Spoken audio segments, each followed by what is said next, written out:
ndombola ndela anango jaja ojakaye ndela anango kombaka sombeya kakiteboke tego tatu yema kona jaja ojakaye la anango dambeya servo kwende otochelela dameni omenelo jaja moya anyaka hende moto na ngenge lakaye sanola jaja oja lakaye lana dambeya noika kichereba okenda mundoka la chatika muodaka dana achaje bakandolo mamba parce que elonga nanga bamimeya la réalité lo terrain ikabate fula dotaka lo tewa kichai auye taka mais lo leko face lo TV nya ena kambotia la réalité parce que charge ne même akayo lo mamba dambeya. Nous plairons notre jeune frère qui s'appelle Honorable Gilbert Okende, ministre honoraire. C'est pourquoi nous sommes venus le plaider, différents de nos tendances politiques, parce que nous, les Tétélas, nous ne sommes pas des esclaves. On s'est battu par notre tribu pour donner l'indépendance dans ce pays. Fort malheureusement, nous commençons à être tabassés comme des cochons, comme des poules même. C'est pour cette raison aujourd'hui, nous avons énuméré que cela soit une journée morte. Pour nous les Tétélas, les tribus Tétélas, pour plaider notre frère Gilbert Okende. Moi qui vous parle, je suis son jeune frère du même village de Boukma Olé, Lohata. C'est pourquoi nous sommes aujourd'hui en train de plaider notre jeune frère qui nous a quittés dans des conditions que tout le monde est au courant. Merci beaucoup.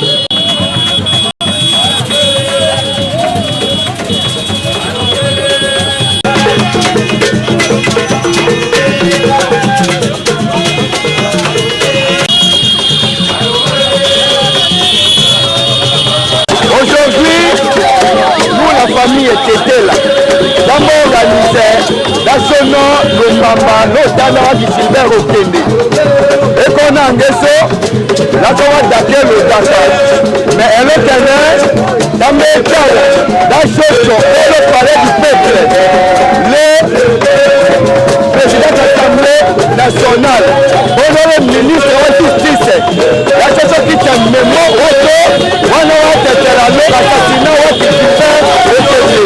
merci.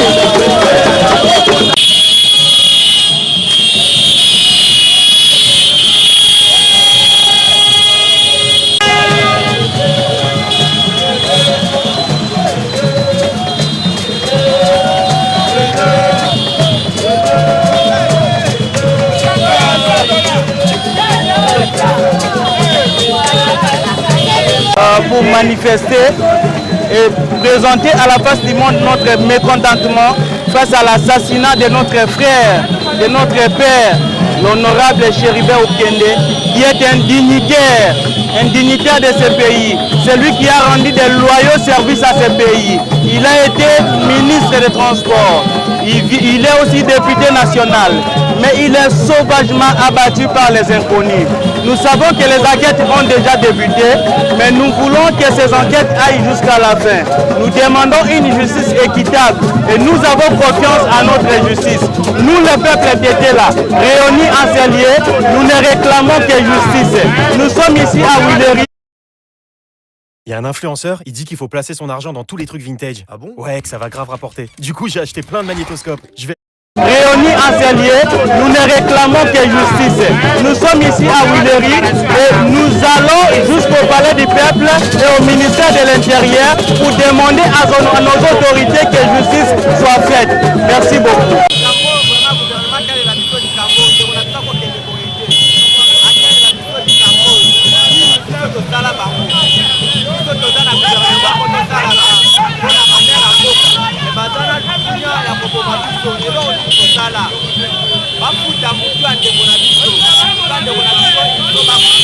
La baquette, elle est comme au fond de la vie, ya kete azosala oyo nde président ya mboka juge il faut balandela likambo oyo na ndenge ya normal makambo ya gauche droite te juge il faut kolandela likambo ndenge ya bandeko oyo baboma ndeko oyo il faut balandela bango mpe bakufa bakende ndenge ndeko na biso akende eloko wana eza kitoko te. Nous avons une journée commémorable à l'assassinat de notre digne fils de la province de Sakourou, je cite l'honorable Chiribé Okende. Il a été assassiné, c'est une mort que nous qualifions comme une mort politique. Mais il y a des sources qui sortent de part et d'autre, tantôt le régime en place, tantôt le cas de Katumbi, tantôt le cas de Kabila. Mais ce que nous demandons au régime en place, qu'il y ait une enquête sérieuse et une enquête robotique afin de découvrir les auteurs et les commandités de cet assassinat. Sinon, la communauté Tétela sera en colère et cette colère sera accoutumée. Il faudra nous demander une enquête sérieuse et robotique pour qu'on puisse dénicher les auteurs de cet assassinat, le digne fils de Patrice Emery Lumumba de la province de Sankuru.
Comme nous avons réclamé, c'est le sang de notre frère qui est décédé. Nous sommes en train de réclamer. Nous allons au ministère de l'Intérieur et au Parlement chercher son esprit comme exige la coutume Tétela. Et voilà, nous allons arriver là-bas. On est en train de marcher. Merci pour l'hôtel de ville qui nous a accordé cette marche. Merci au gouvernement. Et nous demandons que les enquêtes aillent vite parce que le corps de notre fils doit être vite enterré dignement. Et voilà, merci beaucoup. Merci.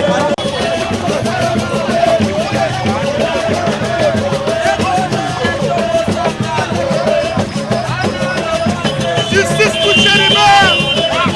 Justice pour Chéribert! Justice pour Chéribert! Justice! Justice! Justice pour Chéribert! C'est la justice! L'animation n'aura pas lieu! C'est la justice! L'animation n'aura pas lieu! Oui! La communauté était là! Il n'y aura pas la justice! Il n'y aura pas l'animation! Justice pour Chéribert! Justice pour Chéribert!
Lessive cycle court Dr Beckman. Un linge frais et impeccable en moins de temps qu'il n'en faut pour rejoindre vos copines en soirée.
Nous sommes à l'Assemblée nationale, nous venons de déposer notre déclaration d'intention pour la marche que nous avons prévue ce vendredi, le Lomamba.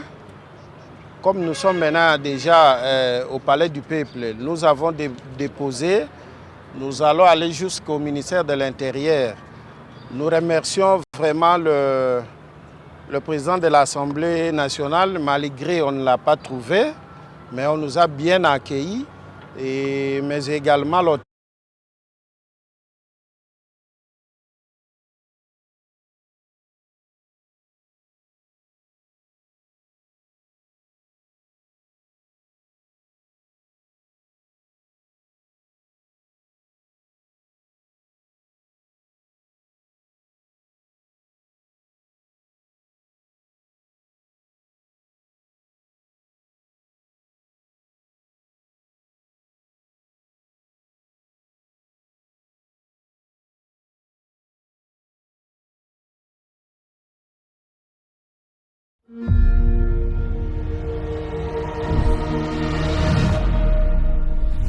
Trouvé, mais on nous a bien accueillis, mais également l'hôtel de ville qui nous a autorisés, on nous a accompagnés dans la paix, et c'est comme ça que notre déclaration d'intention a quand même quelques articulations. Parce que depuis que notre fils, l'honorable Chéribé Okende, était assassiné, jusque-là, nous ne savons pas, son corps se trouve toujours à la morgue, il ne peut pas rester éternellement là-bas. Nous demandons que les enquêtes quand même aillent vite pour que nous ayons, parce que c'est un humain, le respect dit aux morts oblige. Deuxièmement, qu'on puisse les déclarer, qu'on puisse les décorer à titre posthume dans les rangs des grands cordons Lumumba Kabila. Et puis préparer ces obsèques dignes de son nom, nous trouver un endroit pour qu'on puisse vraiment faire ces obsèques. Non seulement ça, mais nous souhaitons, nous les Sankourois et les Sankouroises, nous souhaitons que cette culture qui a élu domicile dans notre pays, où nos leaders politiques, on les assassine à tout bout de champ, donc il faut que ça s'arrête. S'il faut qu'on puisse vraiment nous donner même une loi spéciale portant protection des leaders politiques sankourois, ça va nous faire grand chose. Mais pour aujourd'hui, nous sommes vraiment contents de tout ce qu'on a prévu et le gouvernement nous a accompagnés, c'est dont nous vous remercions. Nous sommes les comités d'organisateurs et voilà où vous nous voyez. Bon, à Lingala, Tokoko Lobaboye, Tosali Lomamba, na kitete là, ilingi koloba soki mwana akufi na condition oyo honorable Sheriba akufaki atangisi makila il faut to bina Lomamba ndenge to salaka na mboka koluka ye molimo na ye soki eza wapi normalement to kangaka basoso bataba ainsi de suite. Mais lokola toza na Kinshasa tosali Lomamba yango to yai komona président ya assemblée esika ya bandaki kosala po mwana na biso ti lelo aza na ndako ya malili toyebi te mokolo nini tokoki kokunda ye yango tozosenga na papa président ya assemblée basala noki ete banquete eyebana po ete tokunda ye parce que mowei batosaka nzoto na ye ekoki kovanda libela na morgue te ya mibale tosengi ete papa président ya assemblée basala maso na condition oyo akufi batia ye na mulongo ya ba grand cordon Lumumba Kabila. Et puis protection moko ezala na ba leader na biso batetela parce que bazo kufa lokola basoso ce n'est pas normal.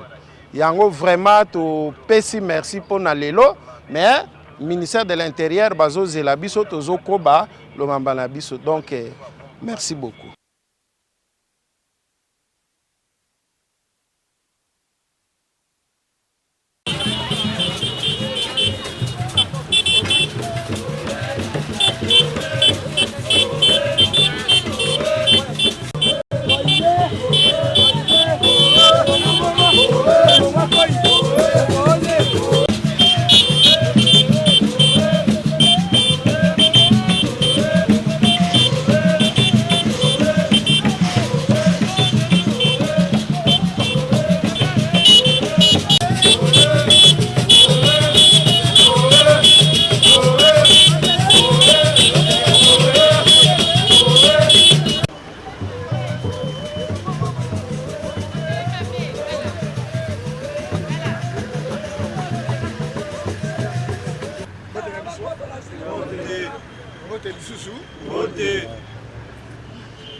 Vice-premier ministre, ministre de l'Intérieur. Baebisi biso que bato baza libanda. Baza na posa batika memo na bango. Na oyo etali liwa ya ndeko na biso. Nayebi te, est-ce que boza maloba? Toza maloba papa. Pa koyi epa na biso na kitete la mokonzi babengaka ye koyi. Pa koyi toye epa papa ministère ya intérieur oyo nde etali mpe makambo ya coutume. Mwana na biso honorable Sheribe atangisaki makila mokili mobimba bamonaki na coutume na biso batetela soki makila etangi ezalaka ekila il faut tobina Lomamba. Eh les gars, pas besoin d'en faire des tonnes pour gagner. Avec Revolut, votre épargne vous rapporte des intérêts tous les jours.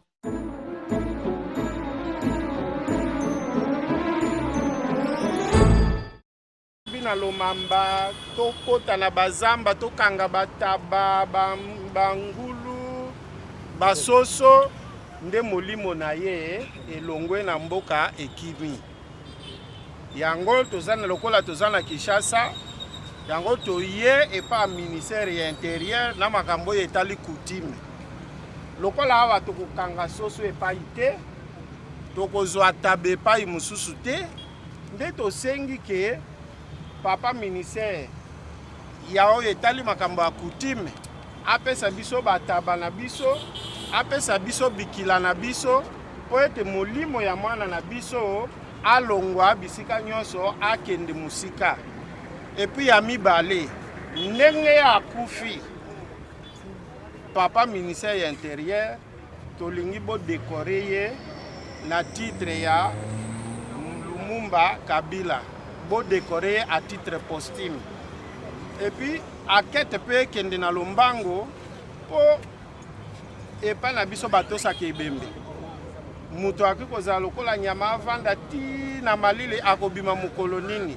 tokunda ye na dignité bolukela biso esika tolela mwana na biso nde sikoyo toyaki tosenga bikila na biso po tobini lomamba na makambo nyonso yango toye epa na yo opesa biso bikila wana po yo nde etali makambo ya coutume parce que awa tokokanga taba te ekokoma totie désordre na mboka yango toyaki epa na yo tosepeli ndenge oyambi biso yango bobekela ye na maboko po tomoni papa akundela biso bana epuis bana na biso batetela nyonso bazoboma bango lokola soso tosengi ke soki mobeko moko ezali mpona kobatela bapoliticien oyo batetela po tomonaka batetela bakufaka modele oyo bakufaka sikoyo tokotikala na nani yango eloko toyelaki awa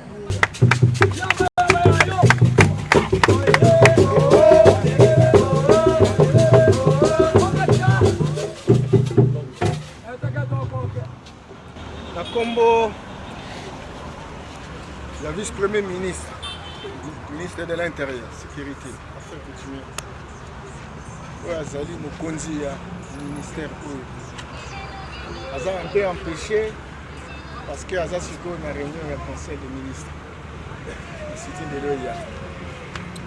Donc après na yoki na ebisinga yango na yembangu po to sura na bido na mona so bozana memo.